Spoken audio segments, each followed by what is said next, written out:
Okay, so there's this quiet revolution happening right now. And it's not about crypto or the latest tech stock. It's about the actual money in your bank account. The very idea of currency is getting a complete redesign as we speak. And in this explainer, we're going to break down exactly what that means for the future of your wallet. Just think about it for a second. What if cash just poof, disappeared tomorrow? No more coins, no more bills. Seriously, how would you buy your morning coffee? How would you get paid? And believe me, this isn't some late night thought experiment. It's a question that governments and central banks all over the world are trying to answer right now. And the big answer they're exploring is something called a central bank digital currency, or a CBDC for short. Put simply, it's an official digital version of a country's money. Now, don't think Bitcoin. This is totally different. This would be a digital dollar, a digital euro, a digital yen, all issued and backed by a central bank, just like the cash we use today. It's like the cash in your wallet, just digital.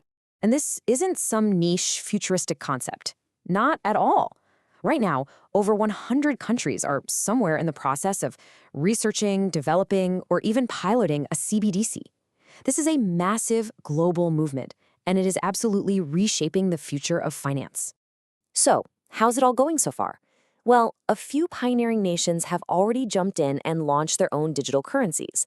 And their experiences, the wins and the losses, are basically writing the instruction manual for everyone else. So let's take a look at the report card for these first movers. And the first thing you notice is that everybody's doing this for a different reason. There is no one-size-fits-all goal. I mean, look at this. The Bahamas needed a payment system that could survive a hurricane. Nigeria wanted to bring millions of people into the financial system for the first time. And Jamaica was trying to digitize its huge informal economy of street vendors and small shops. And this right here from the Bahamas is our first huge lesson. Think about it. They're an island nation that gets hit by hurricanes, which of course knocks out power and the internet. So they built their sand dollar with strong offline functionality. And what they proved is that if you want a digital currency to be a real replacement for cash, it has to work when the lights are out. It's not a nice to have, it's a non-negotiable. So the crucial lesson from this whole first wave is this. You can build the most amazing, futuristic technology in the world, but if it's not clearly better or faster or just plain easier than what people are already using, whether that's good old-fashioned cash or a payment app on their phone, they're just not going to switch. The value proposition has to be crystal clear. But okay, that was just round one. Now the heavyweights are stepping into the ring. We're talking about the world's biggest economies, and they're not just trying to solve small local problems. Oh no. As we're about to see, they have much, much bigger ambitions. And this visual just lays it all out perfectly. On the one hand, you have that first wave, focused on things like inclusion and resilience. But then you look at the next wave, the giants like China, India, and Brazil. They're playing a completely different game. They're focused on these huge concepts like programmability, which is wild. It means building rules directly into the money itself. And monetary sovereignty, which is really just a fancy way of making sure the state stays in control of money, not private tech companies. China's digital yuan is the perfect example. It's the biggest pilot in the world, and its approach is pretty unique. They use something called controlled anonymity. So your small, everyday purchases stay private, but larger transactions, yeah, those are traceable by the state. A big reason for this is to take back control over financial data from massive private payment platforms like Alipay. And as you can imagine, that approach raises some serious privacy questions for observers in the West. And then there's Brazil's story, which is absolutely fascinating. They already had a hugely successful instant payment system called Pix, so building another retail payment app didn't really offer much value. So what did they do? They pivoted. Big time. Their project, now called Drex, isn't for buying groceries. It's a wholesale platform built for the future of finance. Things like settling transactions for tokenized assets like digital bonds, instantly and automatically. So when you look at what's happening in these small nations and these economic giants, you start to see some universal lessons emerge. It looks like there are a few core challenges that every single country is going to have to solve if they want to design the money of the future. And the biggest challenge of them all might just come down to a single word: trust. A recent study in the US found that the #1 fear for over 20% of people when it comes to a CBDC is the idea of government surveillance on their spending. That is a massive hurdle to overcome. And this fear points to a core technological problem that engineers are starting to call the privacy trilemma.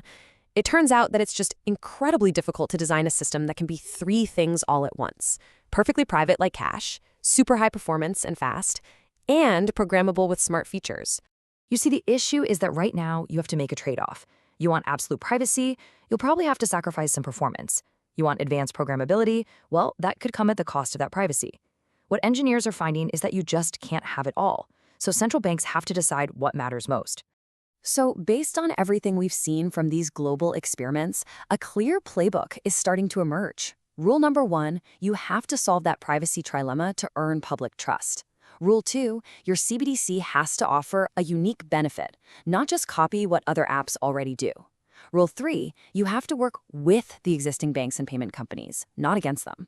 And Rule 4, just like the Bahamas taught us, it absolutely must work when the internet is down. So what does all this mean for you? It means the fundamental nature of your wallet, what's in it, how it works, and who controls it, is being debated and designed in central banks all over the world, right now. And the pace of this whole thing has been incredible. I mean, look at this timeline.